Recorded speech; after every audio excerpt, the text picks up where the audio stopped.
Good afternoon. It's good to have you join us this time on Nationwide. I'm Hawa Salihu Adama.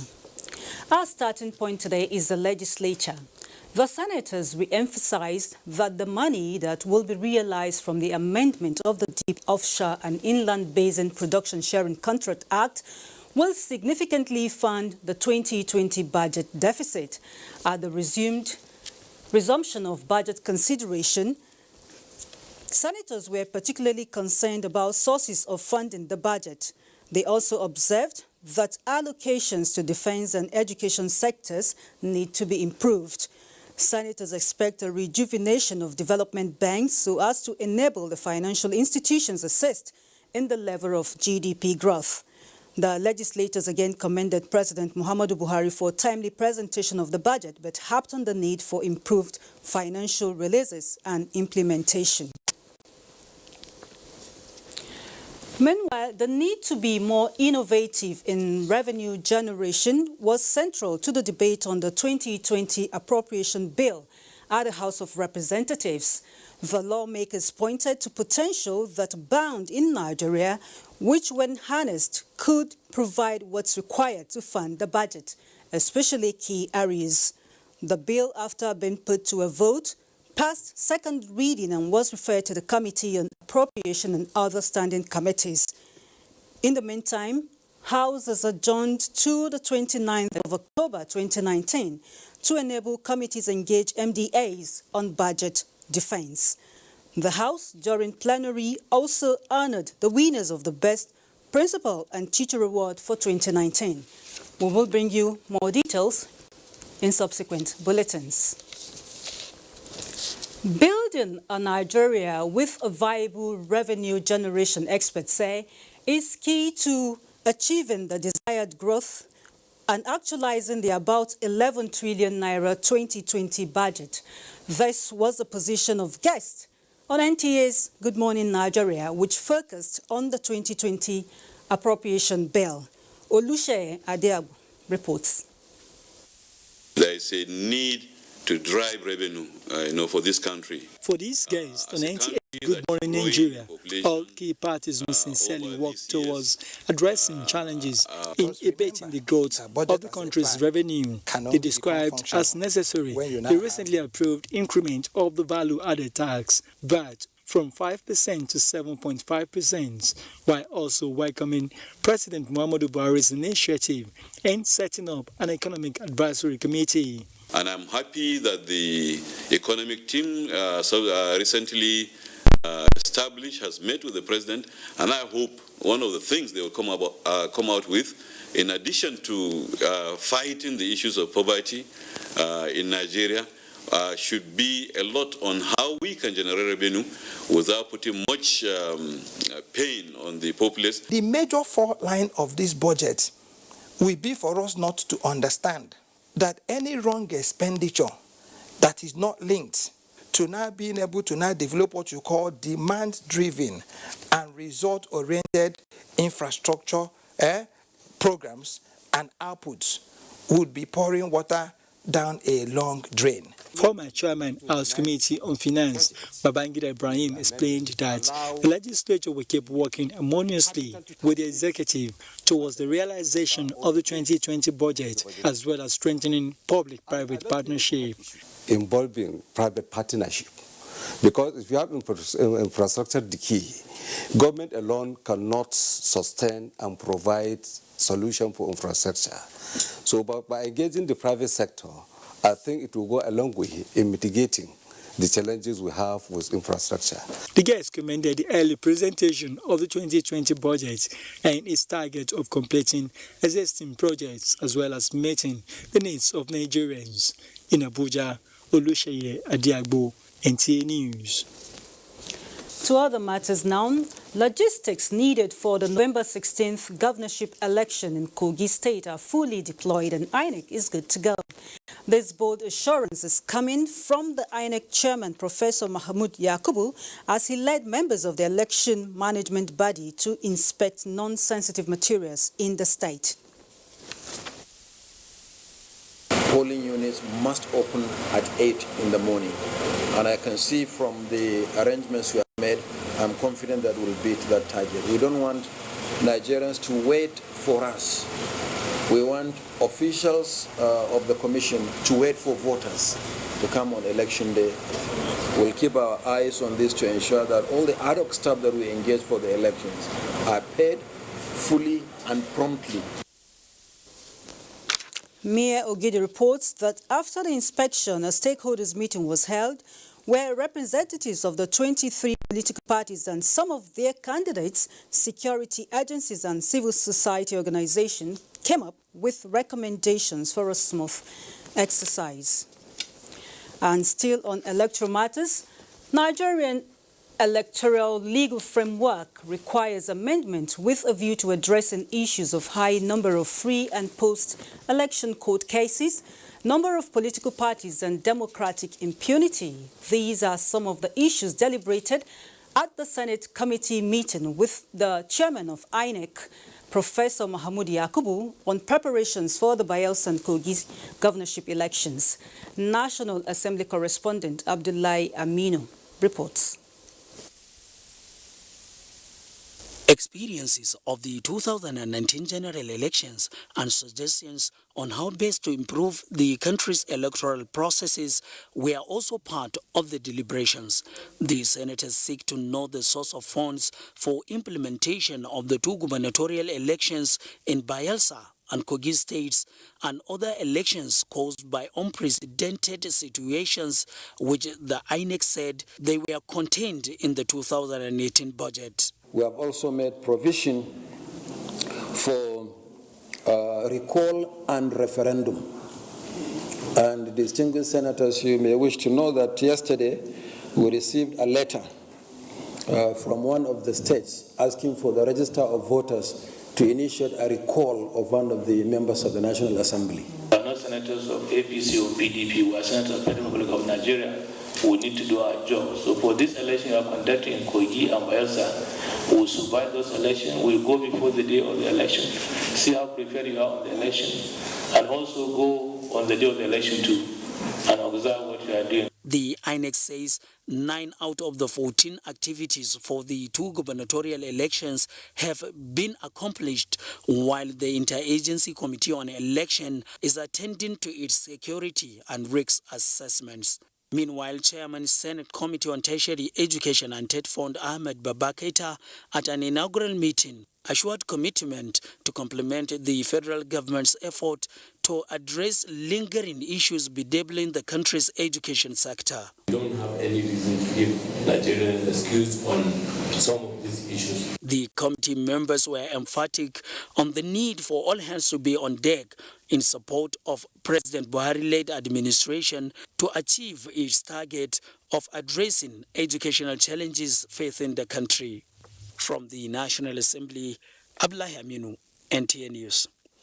Meanwhile, the Inter-Party Advisory Council of Nigeria has drawn attention to its reviewed Code of Conduct, which requires political parties to comply fully with all electoral laws and guidelines on electioneering processes in the country. Timothy Yusuf reports that the council insists that its Code of Conduct is sacrosanct to ensure free, fair and credible elections, especially in the forthcoming governorship elections in Bayelsa and Kogi states. Political parties, candidates INEC, civil society and election observer groups, media and the electorate are the key stakeholders directly involved in the forthcoming Bayelsa and Kogi governorship elections, just like other elections conducted in the past in Nigeria.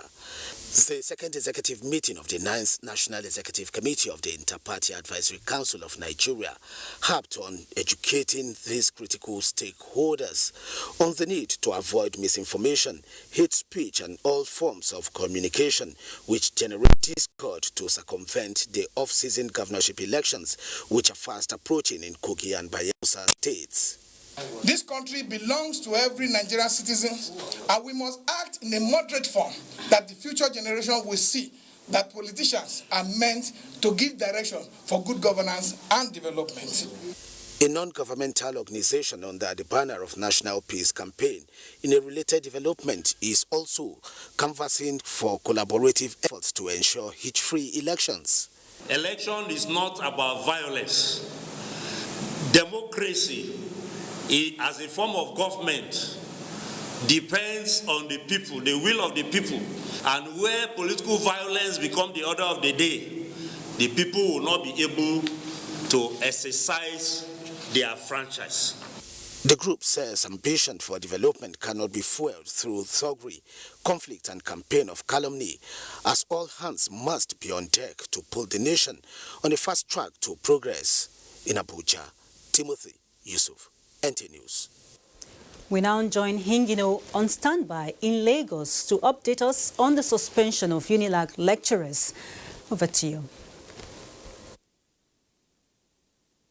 Thank you, Hawa, and welcome to Lagos.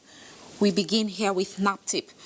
20 task force officials of Agege local government area have been inaugurated into the new information strategies in combating human trafficking created by the National Agency for Prohibition of Trafficking in Persons, NAPTIP.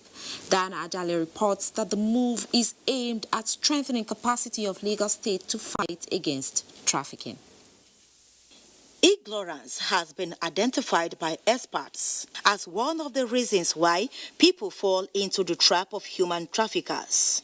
In curbing the scourge in Nigeria, NAPTIP, in line with the federal government drive to stop illegal migration, has stepped up its public sensitization and empowerment initiative for women and youth. The role of the inaugurated personnel is to identify and expose human trafficking activities within the Lagos metropolis. The fight against human trafficking is not just a fight for the federal government of Nigeria alone. It is a fight that involves or should involve all arms of government, the whole of society. The task given to us, of course, is a Herculean task. But this Herculean task has been made very easy because we have all the connections that we can use in order to tackle the menace of human trafficking. Chairman, Agege Local Government Council, Ganiu Kola Egujobi, was recognized by NAPTIP for championing the fight against human trafficking through a monthly women and youth empowerment program. We design our own program by empowering 20 residents of Agege local government in whatever they are doing, the youth, the women, and artisans. 25 people were also empowered with a sum of 100,000 naira cash prize each to foster their small-scale businesses. In Lagos, Diana Ajale, NTA News. Now, management of the University of Lagos has set up a panel to probe the allegations of sexual harassment involving 2 lecturers of the university. Our correspondent reports that the 2 lecturers who are now on suspension have increased the number of lecturers under investigation for sexual harassment. The documentary by the BBC involving 4 lecturers from the University of Lagos and University of Ghana set the internet as well as the airwaves on fire with various comments. This eventually led to the suspension of the 2 lecturers of University of Lagos who were captured in the videos, Dr. Boniface Igbeneghu of the Department of European Languages and Integrated Studies and Dr. Samuel Oladipo of the Department of Economics. We look up to these lecturers to, advise us both academically and career-wise, and only to be taken advantage of. The university has to do more in terms of curbing the issue and trying to find ways, especially checks and balances when it comes to marking of script. Although the management of the institution was not available for comment, a press release issued by the school indicated the university's embarrassment and it dissociates itself from the act, saying the school has a policy on sexual harassment and romantic relationships. We condemn in very strong terms unethical practices amongst our members, especially sexual harassment. The school has also ordered the closure of the staff club tagged Cold Room in the documentary for further investigation, as it noted that the negative way it was captured does not portray the purpose for which the club was created, which is essentially for meetings, seminars, and other official events. The school pledged to do everything possible to curtail such indecent acts. To immigration matters now. Cross-border crimes such as money laundering, human trafficking, smuggling and banditry, as well as irregular migration, are national security issues being addressed by the federal government. In furtherance of this, the Nigeria Immigration Service has launched the National Border Management Strategy to address these issues. Dotun Oguyemi reports that stakeholders are ready to implement the policy and monitor its effectiveness.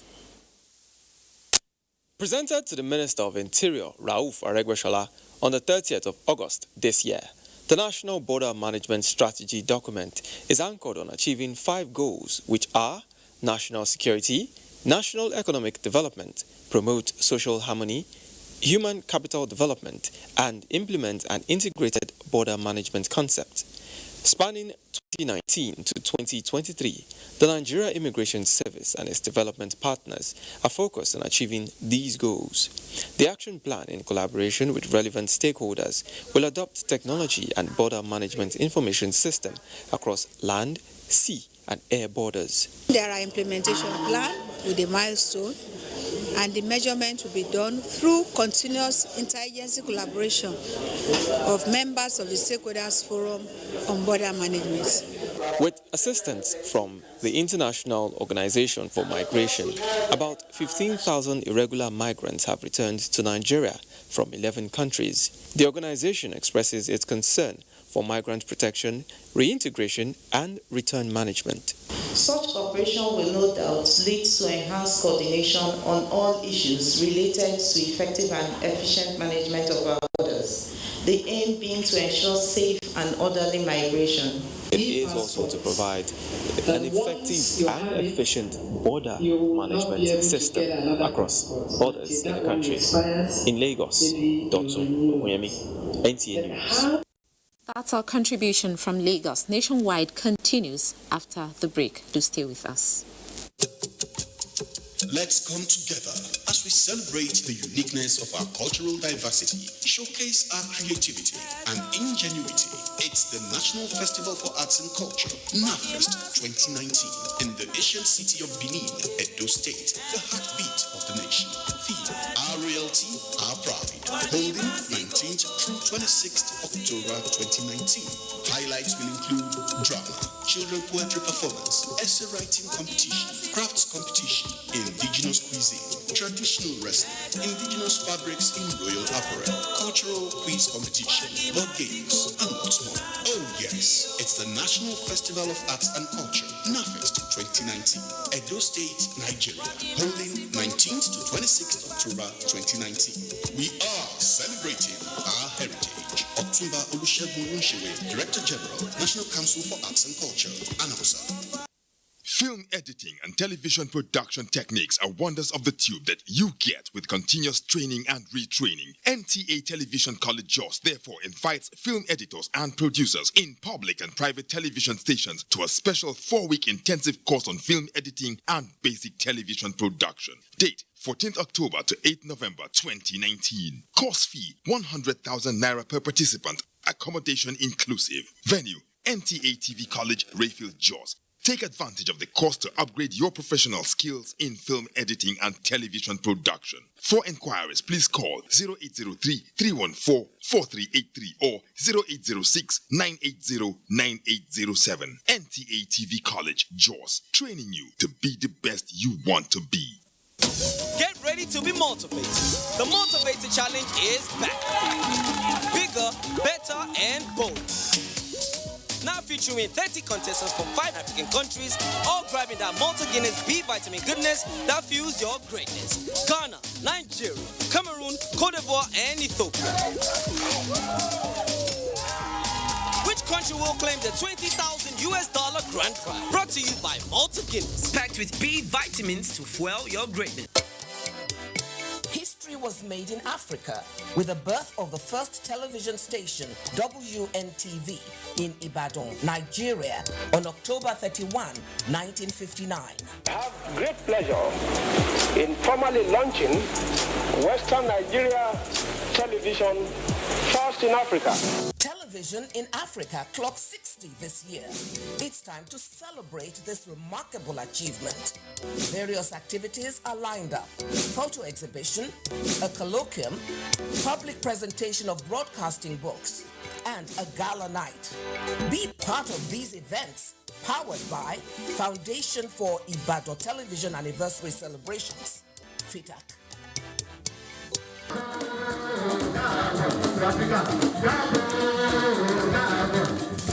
Their ancestors were taken away as slaves. Now they return as kings and queens on a pilgrimage back to the motherland. The third door of return ceremony, Diaspora Festival, Badagry, Lagos, Nigeria, takes place in Badagry from the 15th to the 20th of October 2019.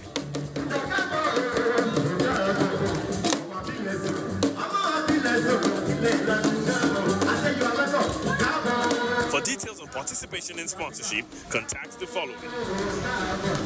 Website adore.ng. The African Door of Return Experience. Don't miss it. Brought to you by the African Door of Return Experience Initiative in collaboration with the Nigerians in Diaspora Commission and the African Renaissance Foundation. Chief host, the Lagos State Government.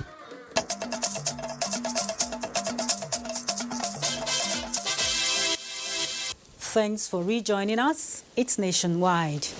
In line with President Muhammadu Buhari's approval for the repositioning of the National Broadcasting Commission to operate optimally without political interference in exercising its duties and sustain its neutrality, Information and Culture Minister Lai Mohammed has inaugurated a 7-month committee to work out modalities to reform the commission. Anthony Forson completes the report. Members of the NBC Reforms Committee are Professor Armstrong Idachaba, Chairman, Godfrey Ohuabunwa, Member, J.K. Ehiochenyo, Member, Binta Adamu Bello, Member, Ibrahim Jimo, Member, Agbo Kingsley, Member, and Joseph Muta, Secretary. Inaugurating the committee, the Information and Culture Minister Lai Mohammed said members of the committee should see their assignment as a national call to help in sanitizing the broadcast industry, coming from the experiences of the 2019 general elections, where some broadcast stations whose conduct were found to be unprofessional and unethical. Therefore, the role of this committee is as follows. To implement the recommendations of the committee on the NBC reforms as approved by His Excellency President Muhammadu Buhari, to immediately commence work on all statutory, legal and regulatory framework for further legislative action on the review of the NBC Act by the National Assembly, to immediately assess and propose equipment, materials and training needed to make the NBC a modern and well-positioned regulator. To liaise with relevant agencies to ensure the provision of the manpower needs of the Commission to enable it to function optimally. To work out the modalities for a competitive and reasonable salaries, wages, and other welfare needs of the staff of the Commission. To establish necessary protocols for the establishment or appointment of professionals or technocrats to run the agency, and appointment into the board of the NBC. To immediately establish and publicize a new sanctioning, fines and penalty regime that is in line with international best practices. Promote professionalism and serve as a deterrent to erring practitioners against misconduct, especially hate speech, violence, and spread of fake news. To also liaise with relevant agencies to ensure the provision of manpower needs of the Commission, to enable it operate optimally, as well as work out modalities for a competitive and reasonable welfare, just as it will help to situate the Commission in a position that will put an end to all forms of monopoly, which is detrimental to the actualization of the immense potentials of the broadcast industry in Nigeria. Professor Armstrong Idachaba responded on behalf of other members. Honorable Minister, we are very inspired by the terms of reference. We can see that you are determined not just to make the NBC a modern and a well-equipped regulatory agency. You are also interested in creating for members of staff of the NBC the right welfare and regulatory environment. The committee has 6 weeks to conclude its assignment. In Abuja, Anthony Forson, NTA News. To other matters now, stakeholders of the All Progressives Congress are advocating a stronger synergy among party organs at all levels. The party's non-national working committee members believe this will strengthen governance and decision-making process in the interest of the APC. Saliu Abdullahi reports. APC Non-National Working Committee NEC Members Forum consists of elected National Executive Committee members, except the party principal officers at the national level, as stipulated in Article 11 of the 2014 APC Constitution as amended. This forum belongs to the third highest organ of the party. The forum is interested in bridging the gap between party leadership and government, while calling on other stakeholders to ensure that vacant positions are filled. Such vacant positions include departmental directors. We salute President Muhammadu Buhari for putting in place his executive cabinet and presentation of the 2020 appropriation bill. This briefing also showcases the newly inaugurated leadership of the forum. In Abuja, Salihu Abdullahi, NTA News. Stakeholders at the Global Maritime Security Conference have called on the Gulf of Guinea countries and international community to put in place mechanisms that would ensure that resources that are illegally harvested in the region are banned internationally. This was part of the communique presented at the closing ceremony of the Maritime Global Security Conference in Abuja. Let's join Uyinaya Kalu Oka for details.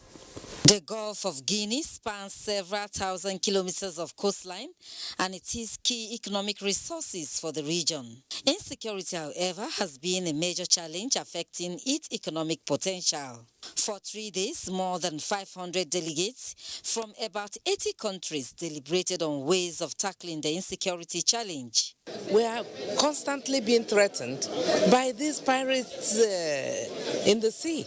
The conference featured deliberation on 11 thematic areas where experts profiled solutions on wide spectrum of maritime security. Some of the resolutions reached centered on capacity building, maritime security, strategic communications, and maritime law enforcement. Resources that are illegally harvested / explored in the Gulf of Guinea, including stolen oil and illegal, unreported, and unregulatory fishing, are intentionally banned, as was the case with blood diamonds. To let the international community know that they should also discourage their own people from participating in this kind of illegality. Alone we can go fast, but together we go far away. More security in the future. Declaring the conference closed, Minister of State Transportation, Gbemisola Saraki, said federal government will set up expert working group who will meet quarterly to follow through with the implementation of the resolution. We hope to convene a follow-up conference in 2 years to review the resolution and their implementation and further action plans if necessary. The theme for this year's Global Maritime Security Conference is Managing and Securing Our Waters. Oyinaya Kaloka, NTA News. Still on security, the Nigerian Army, in conjunction with the Civilian Joint Task Force, has arrested 10 suspected members of the Boko Haram terrorist group in Polka, Borno State. A statement by the Acting Director, Army Public Relations, Colonel Segir Musa, indicates that one of the suspects has been on serial number 89 on the wanted list of the Nigerian Army. The arrests were made during a clearance operation.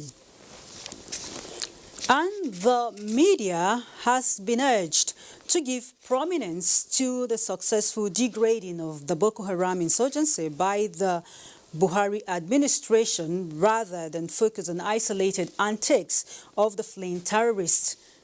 Minister of Special Duties and Intergovernmental Affairs, George Akome, who stated this in Abuja while receiving the management of the TV Continental, a media outfit, says it is the responsibility of the media to partner with the federal government in its quest to rid the country of all remnants of terrorist activities. It is credit to this government that a lot has been done in that area to stem this tide of insecurity. A lot of damage has been done to Boko Haram. They can never ever operate with immunity. What the military is doing now is a mopping up operation. And that is why we want to appeal to you to try as much as possible to be objective in reporting. We're all on the same page and we all have the same goals, and that is to succeed and to make Nigeria a great place. And the House Committee on Army has resolved to give the Nigerian Army the necessary legislative support to tackle insurgency and other criminalities in the country. Chairman of the committee, Abdulrazak Namdas, gave this assurance at the inaugural meeting. He said, given the security challenges facing the nation and the role of the Army, the committee will embark on its oversight of Army formations across the nation to identify their challenges and give the necessary support to address them. He urged members of the committee to take this responsibility as a call to serve the nation, while reminding the Nigerian Army of the need to synergize with other security agencies to achieve success. Nigerian Armed Forces, and it bears the brunt of the nation's security challenges. So we have a huge responsibility placed on our shoulders as a committee. We are all aware of the security challenges the nation has faced in the last few years, which is a source of concern to all of us. They require our utmost attention. I therefore implore you to consider this onerous assignment as a call to national service. Members of the committee promised to bring their knowledge and experience to bear in the interest of the nation. The committee was inaugurated on October the 2nd. And still staying with security matters, the Defense Headquarters has commenced the process of verifying veteran associations of the nation's armed forces.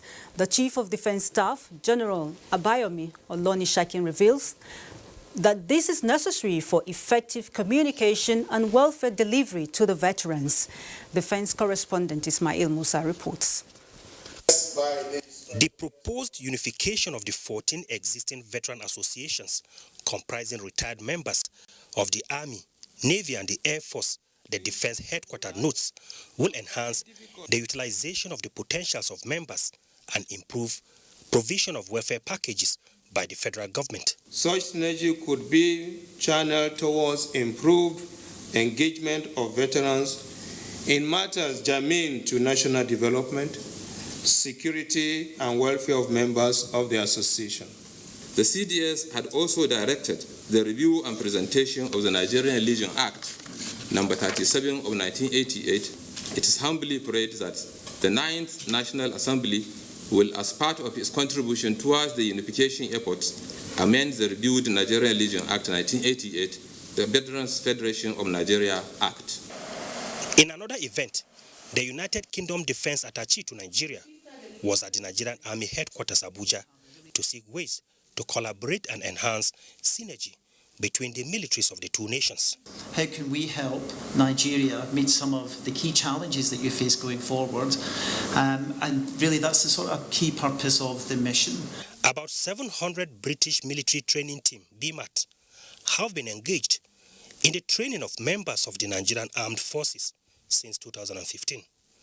In Abuja, Ismail Musa, NTA News. And following the reported case of another kidnap of a school principal and 6 students, the Kaduna State Police Command says it is aware of the location of the abducted Engraver's College students and making efforts to ensure they are released unhurt. Achari Maxwell has the story. Engravers College Kaduna has been in pensive mood following the abduction of 6 female students and 2 of their teachers by unknown gunmen. As a result of this uneasy calm, Kaduna State Police Command is making efforts to ensure their release. Negotiation is still going on with the kidnappers. We know their location, but we don't want to endanger the life of the victims. On its part, Kaduna State government says it is working tirelessly to secure the state. We will continue to partner with the police and other security agencies, and I believe that the media too has a role to play. Meanwhile, Kaduna State Police Command has paraded 45 suspected criminal elements, including kidnappers of 3 students of Ahmadu Bello University Zaria and a lawmaker in the Kaduna State House of Assembly. In Kaduna, Achari Maxwell, NTA News. Now, every second Thursday in the month of October is set aside by the United Nations as the World Sight Day to raise awareness about prevention of blindness and other visual impairments. As Nigeria joins the international community to mark the day, health correspondent Hakimat Aliyu brings us the statistics of the Nigerian situation and how to better improve eye care. In a global data on visual impairment by the World Health Organization, approximately 285 million people worldwide live with low vision and blindness, among which 39 million people are blind, while 246 million have severe visual impairment. There is also an estimate of 19 million children who are visually impaired and an increase in the elderly population. With this trend, Dr. Njezi Chinedu, an optometrist, says the significance of World Sight Day cannot be overemphasized. So there are a lot of blind eye conditions. However, with World Sight Day, our focus usually is to create awareness on preventing avoidable blindness. Why is it avoidable blindness? For instance, if a child has refractive error, we encourage that child or the parents of that child to recognize this and take the child to an eye clinic where the optometrist will screen and probably give the best corrective glasses for this child. Dr. Chinedu highlighting the leading causes of blindness and visual impairment to include uncorrected refractive errors, cataract, amongst others, noted that people need to pay attention to their eyes as it is their window to the world. I do go for eye checkup, and it's good for one to go and know the condition of the eyes because the eyes is very important. I went for an eye examination last in 2007. The last time I went for an eye examination was 2006 thereabout, and then but I know it's said to always check our eyes regularly. It is a call to action to ensure people get access to eye care. Hakimat Aliyu, NTA News. And for more on the World Sight Day and other reports, let's join Suleiman on standby in our Kaduna Network Center. Good afternoon to you. Thank you, Hawa, and welcome to Kaduna. Nigeria is said to have made remarkable strides in combating preventable eye diseases that lead to visual impairment or total blindness. This ophthalmologist at a gathering in Kaduna to mark the World Sight Day says was as a result of the commitment of the country to the conditions spelled out by the World Health Organization to end cases of preventable blindness by the year 2020. Abdullah Mohammed has the details. Ame Adole undergoes eye examination in preparation for a second surgery to his eye. He suffers from cataract, a preventable eye disease that could have rendered him blind. See this one, not doing well again.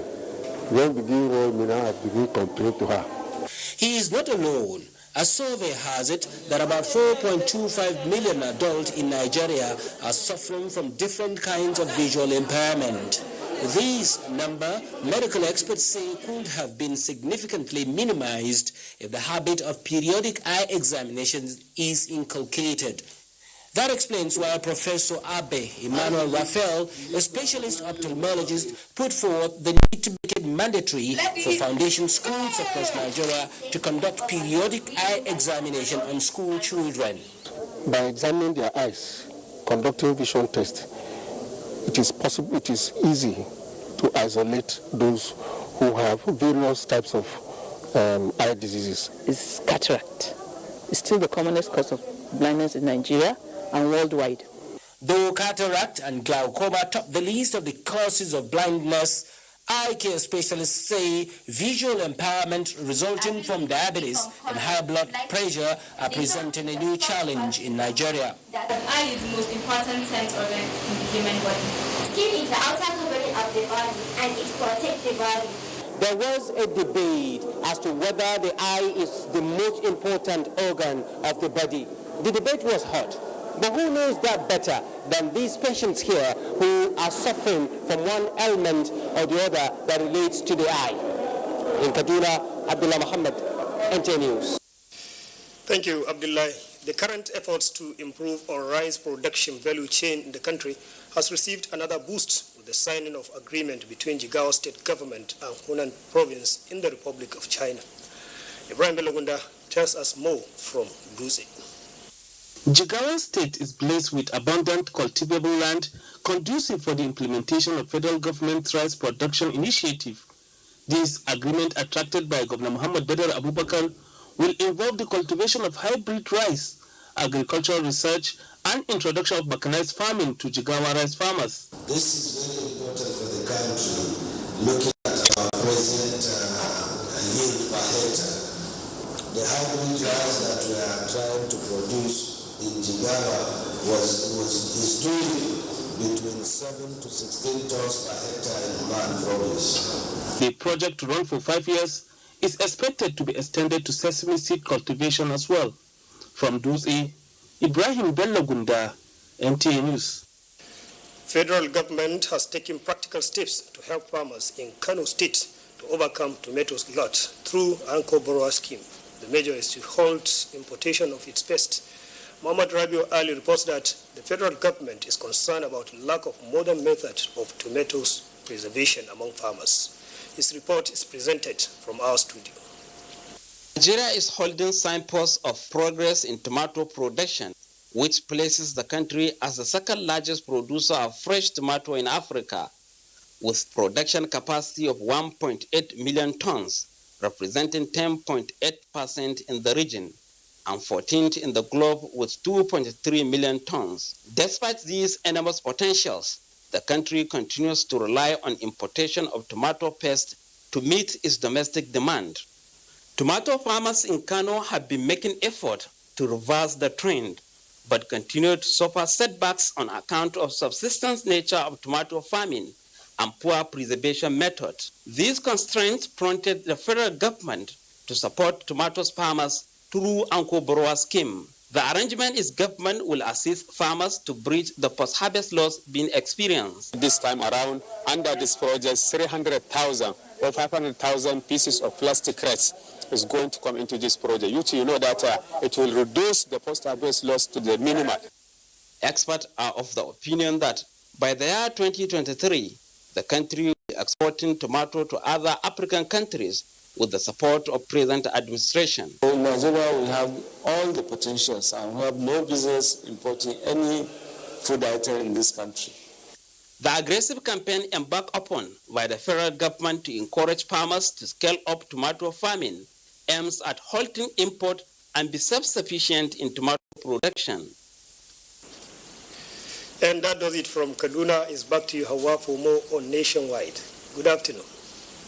Many thanks to you, Suleiman. And our report just in says President Muhammadu Buhari has promised to beam his administration's searchlight on the high cost of governance in a deliberate effort to weeding out all vestiges of corruption and other obstacles to national development. Receiving in audience the Presidential Advisory Committee Against Corruption, the President tasked the members to come out with a more comprehensive plan of action towards totally eliminating the menace in the nation's body polity for consideration. Meanwhile, President Muhammadu Buhari this Thursday granted audience to former President Goodluck Ebele Jonathan. State House correspondent Adamu Sambo has the details. The former Nigerian leader, President Goodluck Ebele Jonathan, who arrived at the State House at 5 minutes past 3 Thursday afternoon, was given a warm welcome by President Muhammadu Buhari. Mr. President, congratulations, President Buhari and his guests then retreated for talks behind closed doors. Details of their discussions, which lasted about 10 minutes, were not made public. Efforts made by journalists to hear from the former Nigerian leader were unsuccessful.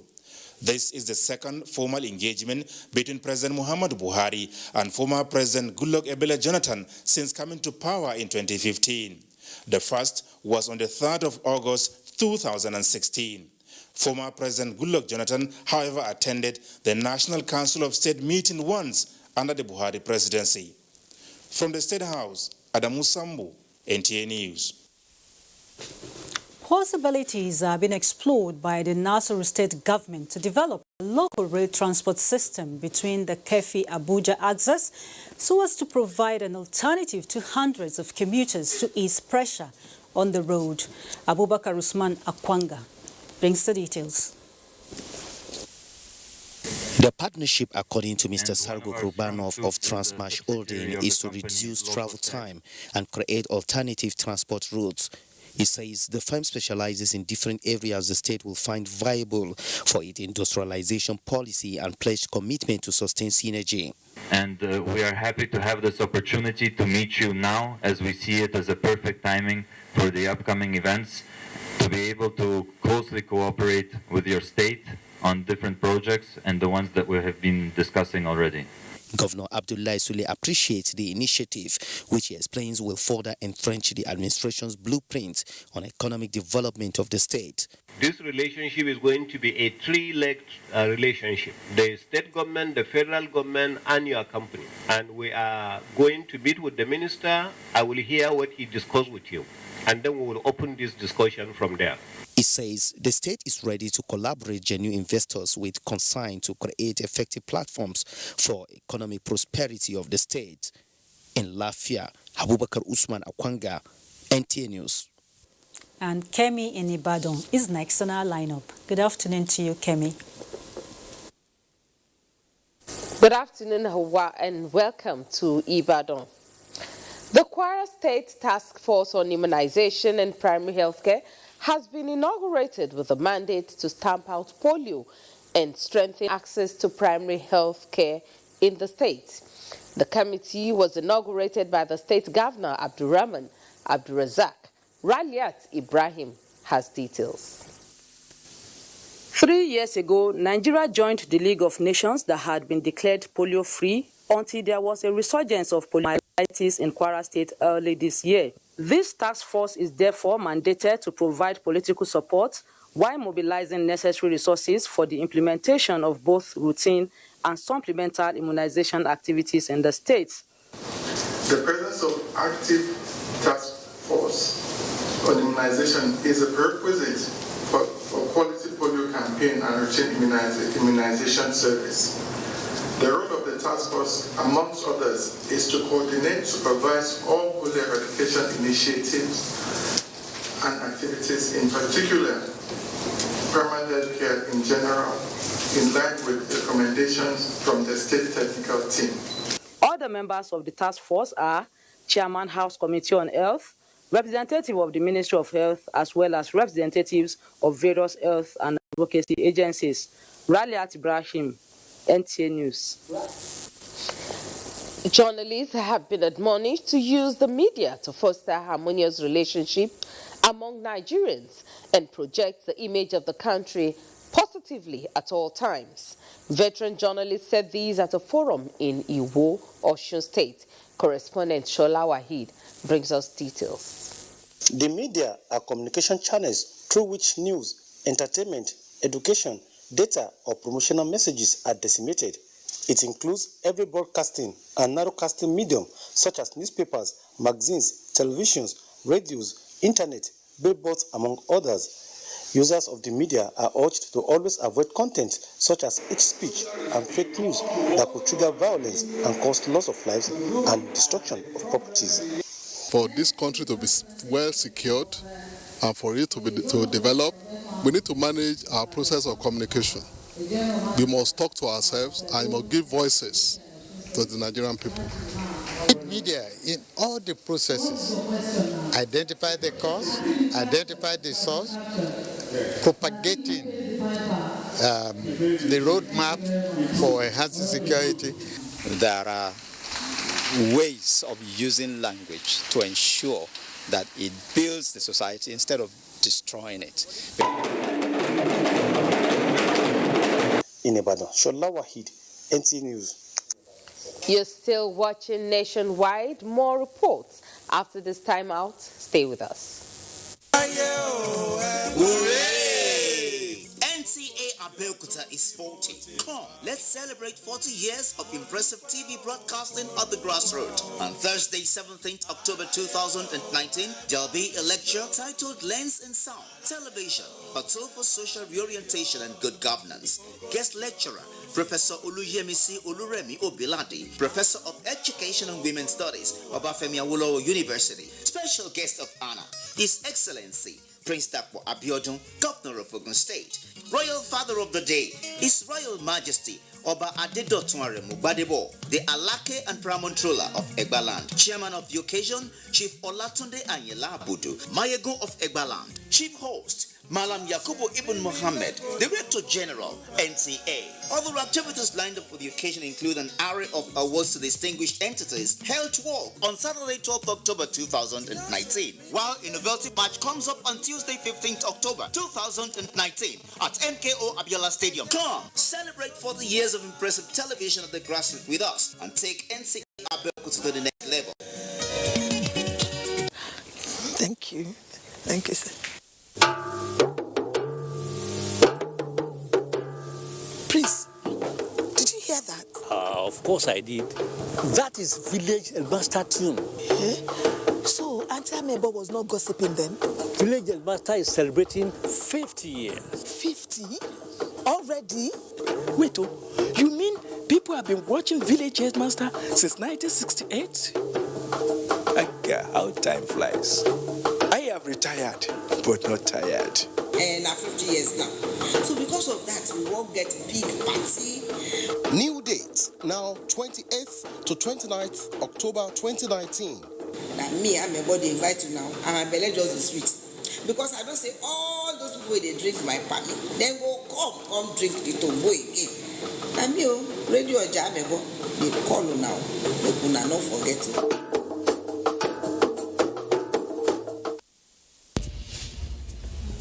More than 10 years, NTA Educational Television has continued to champion the discovery of young scientists and artists across the country. The 2019 National Children's Expo promises to bring to life the best of innovations and creativity in the science and arts categories.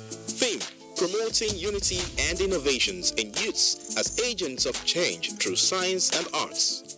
Venue, NTA Headquarters Arena, Area 11, Garki, Abuja. Date, Sunday, October 20th to Thursday, October 24th, 2019. For more information, please call the following numbers. This event is proudly supported by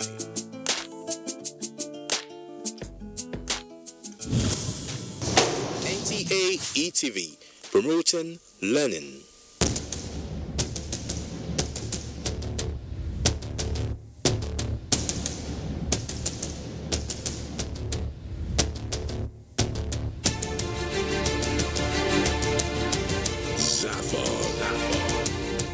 An award that has succeeded to pool a galaxy of stars from the north, south, east to the west, and central Africa, and also those that are domiciled beyond the shores of Africa under one roof.